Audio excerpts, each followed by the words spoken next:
Good morning student. So work power energy और ये physics class का है 11th क्लास के लिए, नीट आईटी मेन और आईटी एडवांस के लिए। हम लोग डिस्कस कर रहे थे लेक्चर 2 और जिसमें हम लोग पढ़ रहे थे work done by gravitational force और बहुत सारा क्वेश्चन। अभी क्वेश्चन रहेगा, अभी 2 लेक्चर और, आज का लेक्चर 1 लेक्चर और क्वेश्चन अभी डिस्कस करेंगे हम लोग। सो स्टार्ट करते हैं। 37 क्वेश्चन तक कंप्लीट हो गया था लास्ट क्लास में और 38।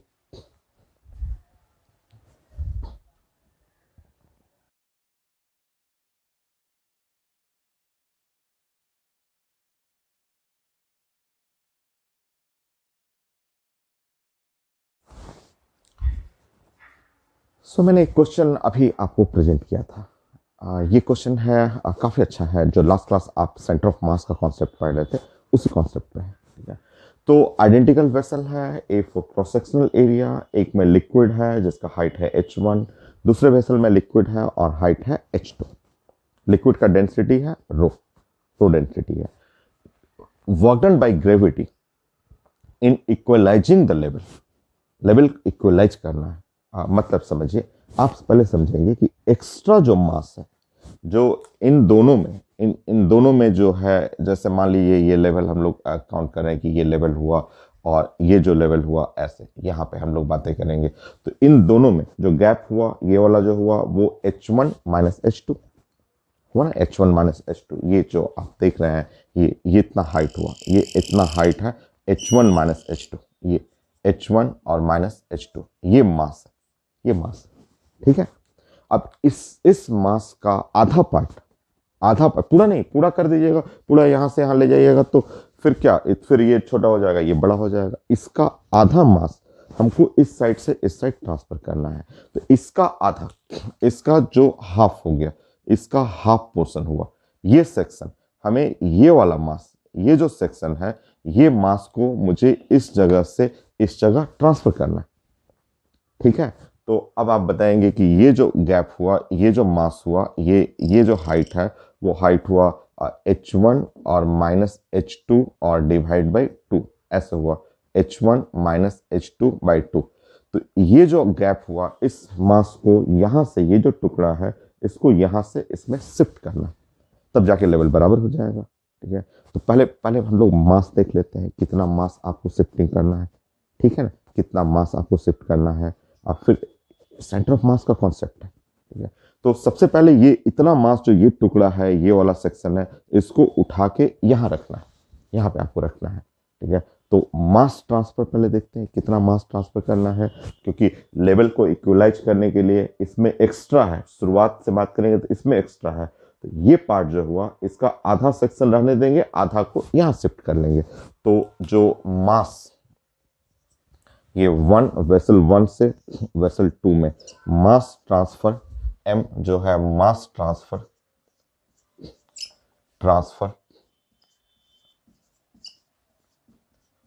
From vessel 1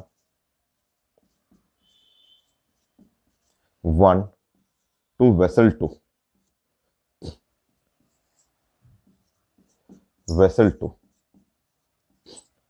so mass transfer करना है 1 से 2 पे, 1 से यहां तक मास ट्रांसफर करना है।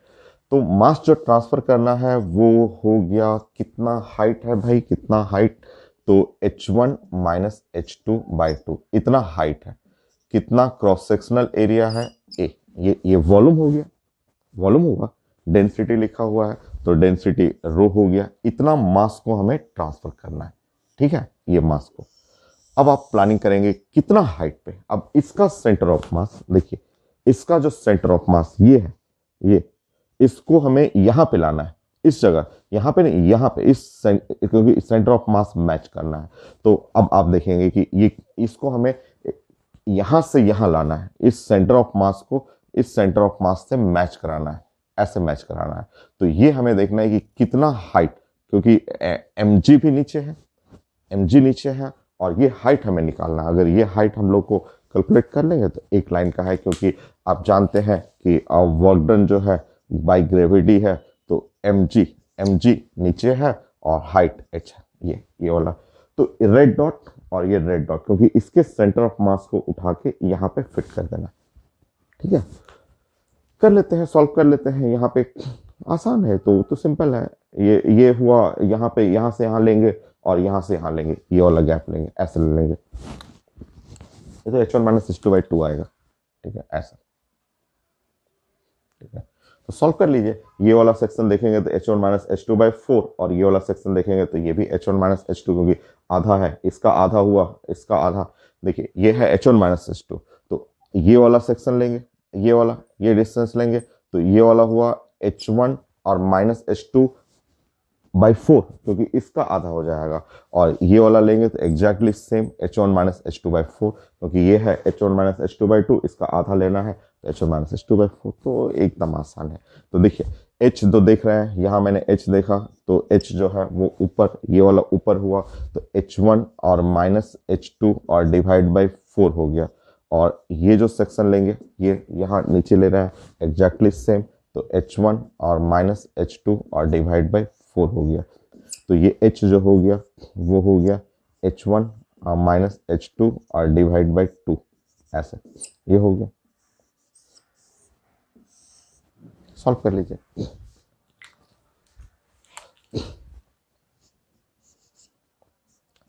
सो m h1 और minus h2/2, a rho g h h1 minus h2/2 कर लीजिए। So work done by gravity, so a और रो और g, और यहाँ हुआ h1 माइनस h2 स्क्वायर और डिवाइड बाई 4, ये है answer, work done by gravity. ठीक है, सो नीचे करने के लिए, यहाँ से यहाँ तक लाने के लिए, तो सेंटर ऑफ मास का जो कॉन्सेप्ट हम लोग सीखे हुए हैं वो कई क्वेश्चन में यूज होता है। नेक्स्ट क्वेश्चन,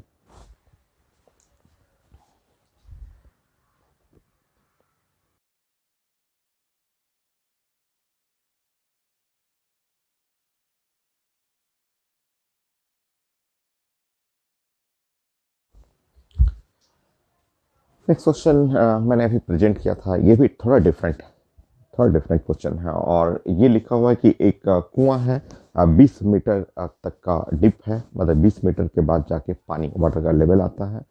और यहाँ बाल्टी जो पानी भर लिया, यहाँ से पानी पूरा भरा तो बाल्टी में, तो जो वाटर का जो बाल्टी के साथ जो मास हुआ वो 5 kg है।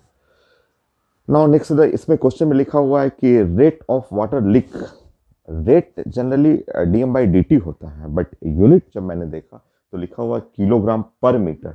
मतलब जो वाटर लीक कर रहा है, एक्चुअली इसके अंदर जो बाल्टी में बेस में एक होल है, बहुत छोटा सा होल है, जिसके थ्रू वाटर धीरे धीरे डिस्चार्ज कर रहा है। डिस्चार्ज का जो रेट है, rate of water loss per unit height, क्योंकि यूनिट लिखा हुआ है किलोग्राम पर मीटर, तो ये मैंने रिलेट कर लिया। जी का वैल्यू 10 लिखा हुआ है, work done in pulling the bucket up. ठीक है, मान लीजिए हाइट h तक बकेट चला गया, सोचे कि ये हाइट h तक बकेट चला गया, ये बकेट जो है वो हाइट h तक, यहाँ तक हाइट h तक बकेट जा चुका है, ऐसे। तो यहाँ आप सोचेंगे ऐसा, इस तरह से आप सोचेंगे कि अब इस सिचुएशन में मास कितना रहा। ठीक है, तो देखिए आप, मास जो लॉस हो रहा है, मास जो लॉस हुआ वो पेपर में लिखा हुआ है मास पर यूनिट हाइट। जैसे जैसे ऊपर जाएंगे तो मास लॉस हो रहा है 0.2 और h, ये 0.2 और यहाँ मल्टीप्लाई करेंगे h। मास जो है वो इनिशियल मास है। ठीक है, इनिशियल मास जो हुआ वो इनिशियल मास है, वो है 5 किलोग्राम, ये 5 किलोग्राम। ठीक है, अब आप बताएंगे कि मास जो है वो बच गया, कितना मास लेफ्ट है, तो जितना 5 माइनस 0.2 और h, ये है इतना मास बच गया, इतना मास जो है बचा हुआ वाटर का, मास ऑफ वाटर लेफ्ट। बस हो गया आपका। आप जानते हैं कि ये फोर्स, ये जो फोर्स हुआ, ये फोर्स जो लगेगा वो mg के बराबर हुआ, तो force is equal to mass of water जो लेफ्ट है और इनटू g हो गया। तो फोर्स जो हो गया वो यहाँ पे है, g का वैल्यू 10 कर लेंगे, 5 माइनस 0.2 h इंटू 10 कर लीजिएगा। तो फोर्स जो है वो यहाँ पे 50 और माइनस और 2h हो गया, ये फोर्स हो गया। अब हम लोग इसको जो है ये h है और स्लोली स्लोली इसको ऊपर ले जाना है, क्योंकि इंटीग्रेट करना पड़ेगा, फोर्स वेरिएबल है, फोर्स कांस्टेंट नहीं है। अब इसको स्लोली थोड़ा सा आप डी की तरफ लेके जाएंगे और h को इंटीग्रेट करेंगे और जीरो, h का वैल्यू 0 से 20, क्योंकि यहाँ जो लिमिट है लोअर लिमिट h का वैल्यू यहाँ से लेंगे तो 0 और हायर लिमिट बाहर तक ले जाना है तो h का 20 मीटर है। तो फोर्स कांस्टेंट नहीं है तो पढ़े हुए हैं वर्क डन। इस केस में वर्क डन आपका पढ़ा हुआ है कि फोर्स जो है वो कांस्टेंट नहीं है। जब फोर्स कांस्टेंट नहीं रहेगा तो वर्क डन जो करना है वो आप फॉर्मूला ले लेंगे, इंटीग्रेट करना होगा f और dh, h का लिमिट 0 से 20, 0 से लेना है और 20 तक जाना है। सॉल्व कर लीजिए।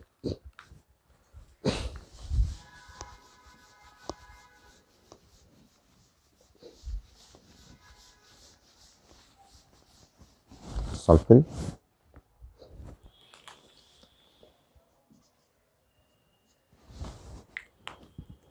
50 माइनस 2h,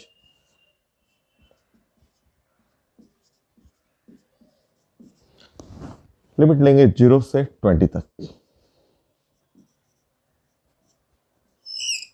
50 और h और माइनस 2, h स्क्वायर बाई 2, 0 से यहाँ 20 तक। तो वर्क डन ये है 50 और यहाँ पे और ये 20 माइनस 20 इंटू 20 जूल। सो ये हुआ 1000 माइनस 400, सो वर्क डन जो हुआ 600 जूल। चेक करेंगे आंसर। ये भी काफ़ी अच्छा सा क्वेश्चन। हर क्वेश्चन का ड्राइंग मैं हमेशा बोलता हूँ कि क्वेश्चन के स्टेटमेंट से एक अच्छा सा ड्राइंग बनाना है। 600 जूल करेक्ट।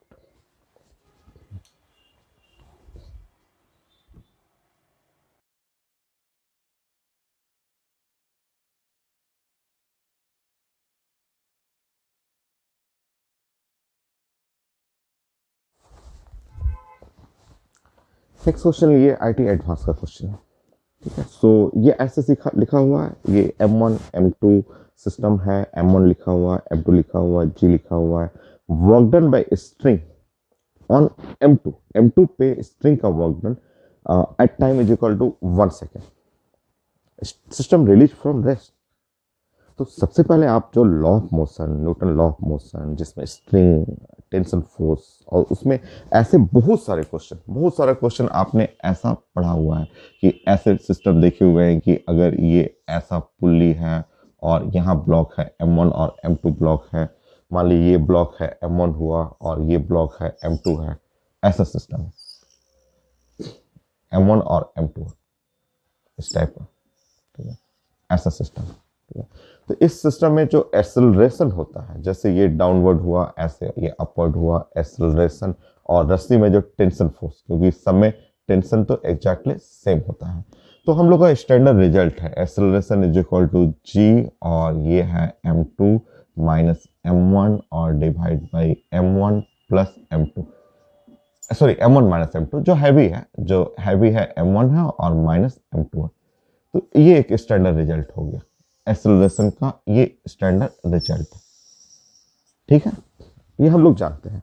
और टेंशन फोर्स वो भी स्टैंडर्ड रिजल्ट है, टेंशन इज इक्वल टू 2 और M1 और M2 और divide by M1 plus M2, so M1 और प्लस M2 और ये है G, ये G हो गया, ये है टेंशन, ऐसा हो गया ये रिजल्ट हो गया। सो हमें कैलकुलेट क्या करना है, तो बड़ा आसान है। देखिए हमें एक कैलकुलेट करना है कि ये है स्टार्ट कर रहा है रेस्ट से, ये रेस्ट से स्टार्ट कर रहा है, तो work done by tension force, हमें work done by string, string का मतलब स्ट्रिंग में तो एक ही फोर्स लगता है, वो टेंशन फोर्स है।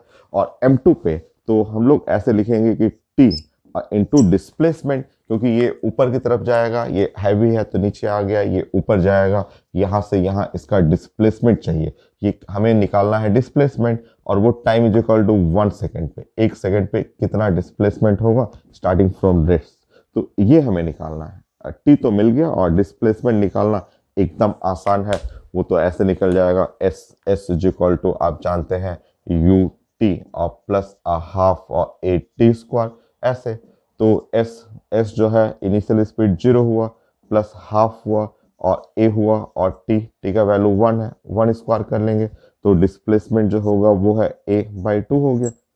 बताइए, अब यहाँ पे देखेंगे work done is equal to T into s, s की जगह a/2 पुट कर लेंगे, हो गया आपका, ए भी पता है टी भी पता है, तो लॉ ऑफ मोशन उसका नॉलेज होना चाहिए, Newton law of motion, then ये तुरंत बन जाएगा क्वेश्चन। तो अब फाइनली आपका वर्क डन जो हो गया वो हो गया टी इंटू एस, एस का वैल्यू a/2।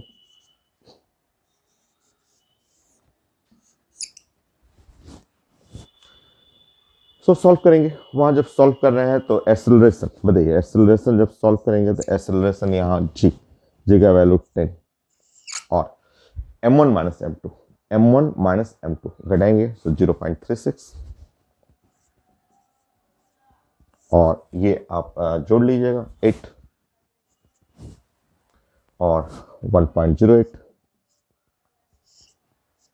सो सॉल्व कर लेंगे, 1/3 हो गया, सो 10 और डिवाइड बाई 3 मीटर पर सेकेंड स्क्वायर, ये हो गया ए, और टी का वैल्यू सॉल्व करेंगे, 2 है m1 0.36 मल्टीप्लाई बाई m2 0.72 और मल्टीप्लाई बाई 1.08 हुआ, मल्टीप्लाई बाई 10 करना है।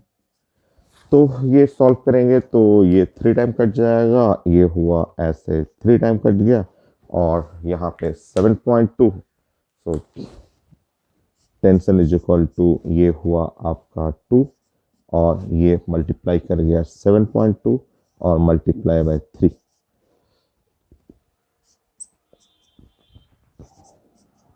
1 2 2.4 4.8। सो फाइनली वर्क डन कर लीजिए, तो सब तो मिल गया आपको, आपके पास सारा चीज तो हो गया, अब सॉल्व करना है हम लोग को, तो work done finally, so work done is equal to ये जो आपका टी हो गया 4.8, a/2 इसका हाफ कर लेंगे तो ये है 5/3, 10/3 है, हाफ कर लेंगे तो 5/3, सो work done 1.6 multiply by 5, 8 joule. तो ये था आईटी एडवांस का क्वेश्चन, जो कि इंटीजर टाइप क्वेश्चन में था, मतलब मैथमेटिकल नंबर 8 लिखना था उसमें। नेक्स्ट क्वेश्चन भी आईटी एडवांस का ही है।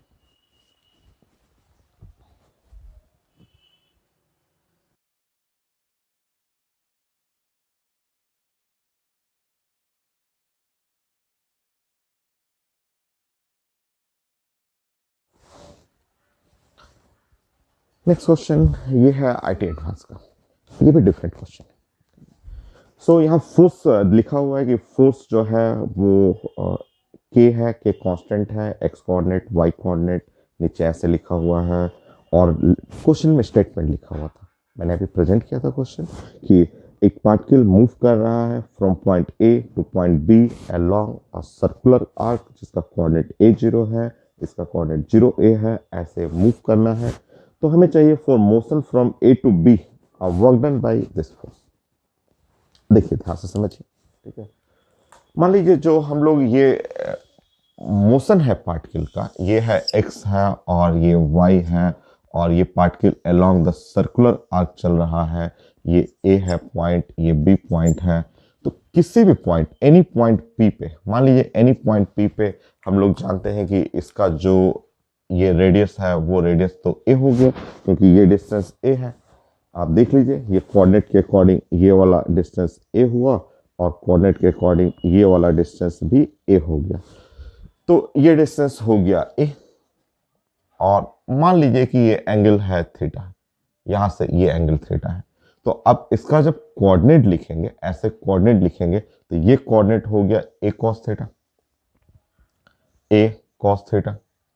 इसका ये जो कोऑर्डिनेट हो गया, ये कोऑर्डिनेट हो गया ए साइन थीटा हो गया, ऐसे। तो पॉइंट पी का जो कोऑर्डिनेट हुआ, पॉइंट पी का जो कोऑर्डिनेट हम लोग लिख सकते हैं, कोऑर्डिनेट ऑफ पॉइंट पी। जैसे आप कार्टेशियन कोऑर्डिनेट पढ़ते हैं तो ये मैथ में एक्स वाई हो गया इस पॉइंट पी का कोऑर्डिनेट, और एक्स के जगह आप लिख सकते हैं ये ए कॉस थीटा, तो एक्स के जगह ए और कॉस थीटा, और वाई के जगह आप लिख सकते हैं ए साइन थीटा। तो ऐसे समझिए, जस्ट ये मैथमेटिक्स है, simple coordinate geometry, first day Cartesian coordinate system, polar coordinate system में ये कैसे आपको उस पॉइंट पी का कोऑर्डिनेट लिखना है। तो सर्कुलर आर्क है लिखा हुआ पेपर में, तो मैं कोई भी पॉइंट पी को जस्ट देख रहा हूं वहां पे। तो इससे हमें पता चला कि x इक्वल टू क्या है, x coordinate a cos theta, और y कोऑर्डिनेट क्या है, तो y कोऑर्डिनेट है a sin थीटा है। और अब अगर मैं यहाँ पे पुट कर दूं तो फोर्स इज इक्वल टू, देखिए यहाँ पे k, ये है a x coordinate a cos theta, और ये i है, और डिवाइड बाय यहाँ पे देखिए x square plus y square. अगर x square plus y square करेंगे तो ये तो 1 हो जाएगा, sine square theta cos square theta. यहाँ बच जाएगा ए स्क्वायर पे पावर 3/2, तो ये हुआ ए क्यूब, और प्लस यहाँ देखिए ये है ए और साइन थीटा, और ये वेक्टर जे, और ये हो गया ए क्यूब, ऐसे। तो उस फोर्स को मैं सिंपल फॉर्म में ला रहा हूँ, वो कार्टेशियन से पोलर की तरफ मैं ला रहा हूँ। इस तरह अगर हम लोग यहाँ देखेंगे तो फोर्स जो हो गया, फोर्स इज इक्वल टू के और डिवाइड बाय, आप चाहे तो ए क्यू लिख सकते हैं, और ये है, आप इसको ए कॉस थीटा भी लिख सकते हैं, ए कॉस थीटा, ये ए और कॉस थीटा, और आई और प्लस और ए और साइन थीटा, और जे भी लिख सकते हैं, ऐसे। देखिए, या आप इसको चाहे तो ये तो नीचे वाला को हटा के ऐसे भी लिख सकते हैं, फोर्स और ए क्यूब लिख सकते हैं, और इसको ए कॉस थीटा की जगह लिख सकते हैं एक्स आई और प्लस और वाई जे, ऐसे लिख सकते हैं। ये है फोर्स।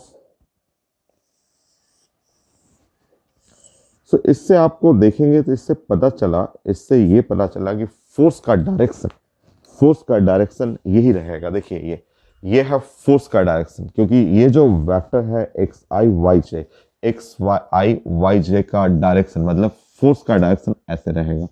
अब देखिए, अगर फोर्स का डायरेक्शन ऐसे है, इस तरह से, और सर्किल में ऐसे चल रहा है, डिस्प्लेसमेंट ऐसे चल रहा है, सर्कुलर में डिस्प्लेसमेंट का डायरेक्शन ऐसे, क्योंकि सर्कुलर आर्क पे चल रहा है, तो ये एंगल तो 90 डिग्री हो गया। तो 90 डिग्री हुआ, तो इस फोर्स, ये जो फोर्स है और डिस्प्लेसमेंट 90 डिग्री पे है, तो वर्क डन बाय फोर्स 0 हो जाएगा। तो फोर्स को बस आपको देखना था कि ये जो एक्स आई और वाई जे ऐसे जो फोर्स है उसका डायरेक्शन क्या है। तो सर्किल लिखा हुआ है, सर्किल में जाना है, तो इस पॉइंट पे फोर्स का डायरेक्शन इस साइड में हुआ, और डिस्प्लेसमेंट ऐसे है, तो वर्क डन 0 हुआ, क्योंकि ये फोर्स जो है, देख रहे हैं कि ये फोर्स जो हुआ परपेंडिकुलर टू डिस्प्लेसमेंट, ये डिस्प्लेसमेंट के परपेंडिकुलर है, तो work done by force is equal to 0।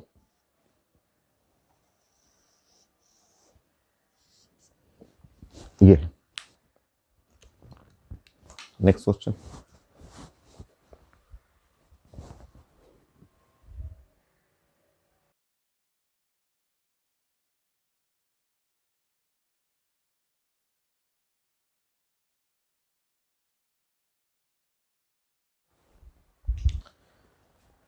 Next question ये है, हाँ, आईटी मेन का क्वेश्चन है, और ये भी अच्छा क्वेश्चन है। और यहाँ लिखा हुआ कि जैसे मैंने, ये पेन है मेरे हाथ में है, इनिशियली क्या है, रेस्ट में रखा हुआ, ये इनिशियली रेस्ट में है।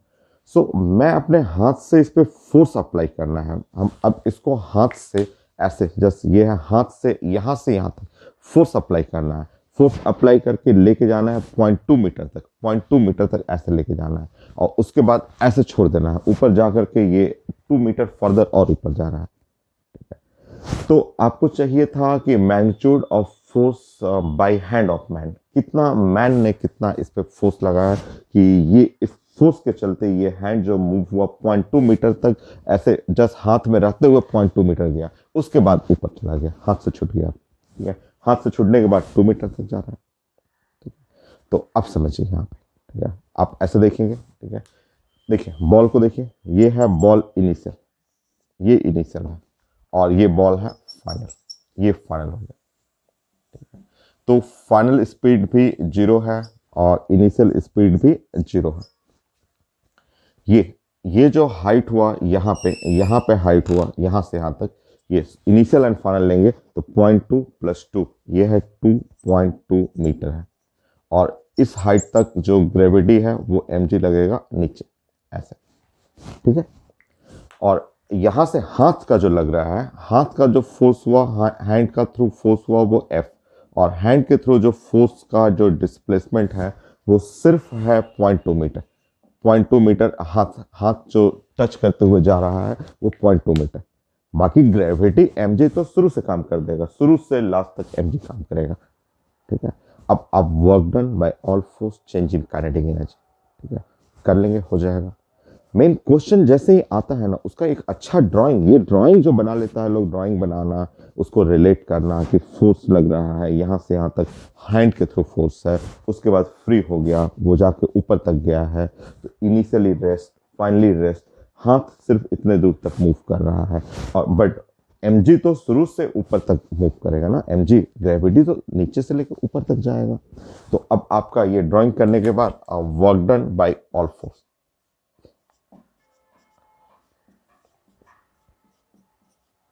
ये साइंस में होता है change in kinetic energy.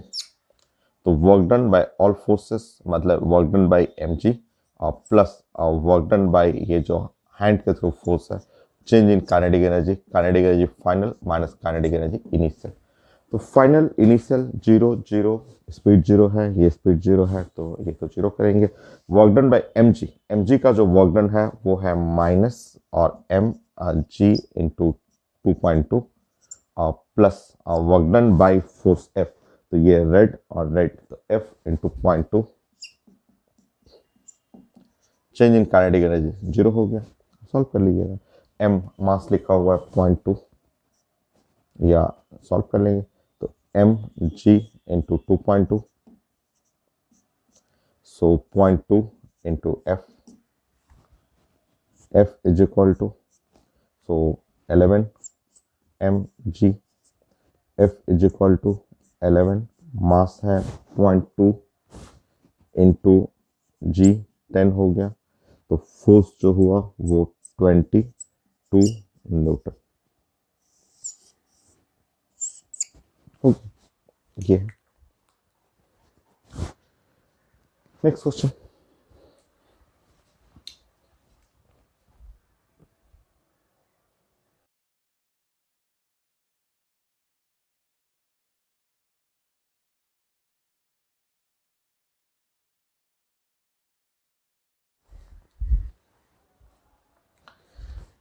Next question, ये एक छोटा सा क्वेश्चन था बट है नया। ये जैसे एक डिस्क है और डिस्क का मोमेंट ऑफ इनर्शिया आप आगे टॉपिक में पढ़ेंगे, रोटेशन में पढ़ना है और बहुत सारा मोमेंट ऑफ इनर्शिया डिस्कस करेंगे हम लोग।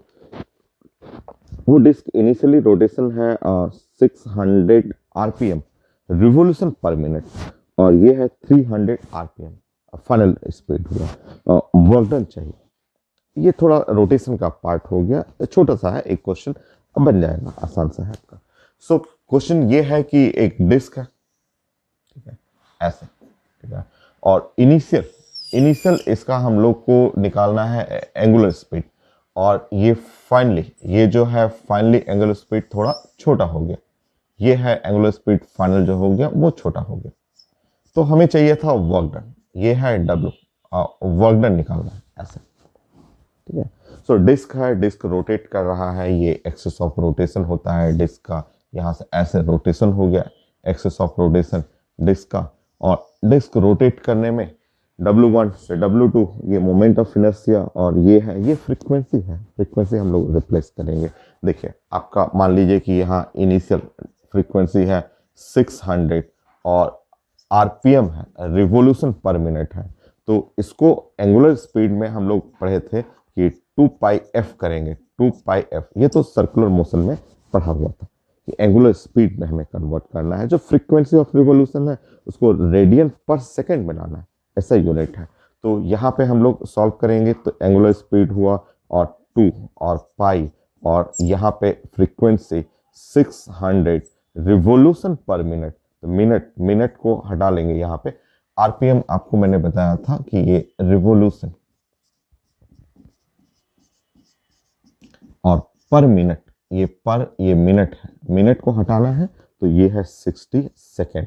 तो ये बन जाएगा रेडियन और पर second.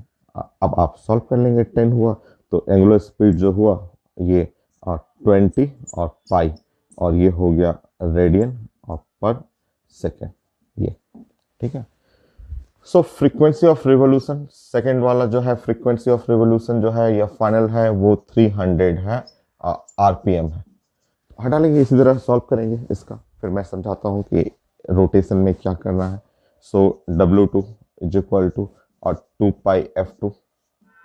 So angular speed W2, सो 2π और f2 फ्रीक्वेंसी 300 आरपीएम, यहाँ पे 60 कर लेंगे, रेडियन और पर सेकेंड कर लेंगे। यहाँ पे वो कट जाएगा 5, यहाँ से ये कटा, और 5 और 10 पाई चेक कर लेंगे, 10 पाई रेडियन और पर सेकेंड स्क्वायर, सेकेंड। ठीक है।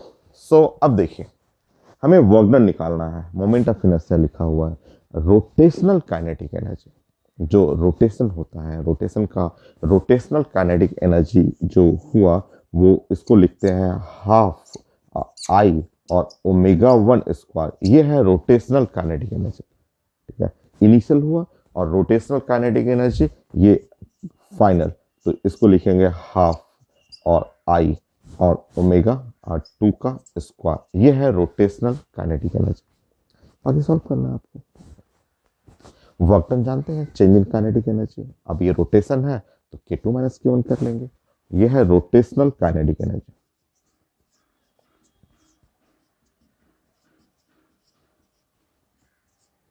काइनेटिक एनर्जी लिख लीजिए,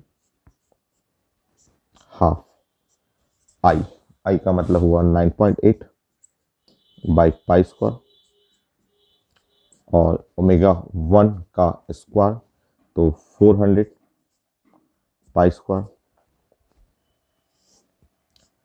सो ये हुआ half I 9.8 by pi square, so 100 और पाई square.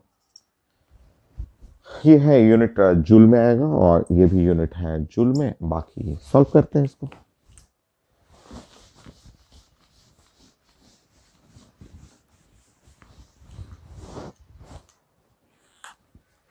So kinetic energy first case, pi square cancel हो गया, 9.8 इंटू 200,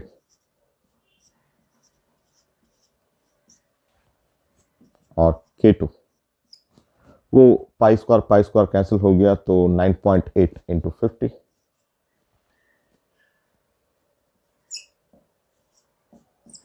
वो कैंसिल हो गया और ये हो गया 50।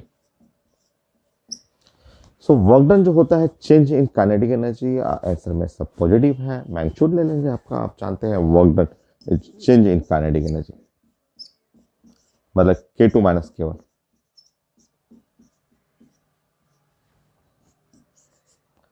सो ये है आपका 9.8 और 150 हो गया और माइनस हो गया जूल में। मैग्नीट्यूड ले लीजिएगा क्योंकि आंसर में मैग्नीट्यूड में लिखा हुआ, तो एक जीरो यहाँ कैंसिल कर लेंगे, 98 इंटू 15 और जूल सॉल्व कर लेंगे,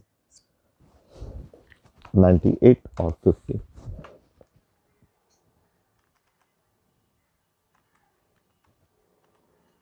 वन फोर सेवन जीरो 1476 है, मेरा आ रहा है 1470 जो।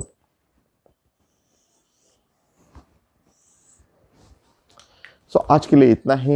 एक क्लास और मैं लूँगा जिसमें कुछ और डिफरेंट क्वेश्चन आईटी का एडवांस का मैं डिस्कस करूँगा। तो उसमें नेक्स्ट क्लास कुछ नए क्वेश्चन इससे अलग थोड़ा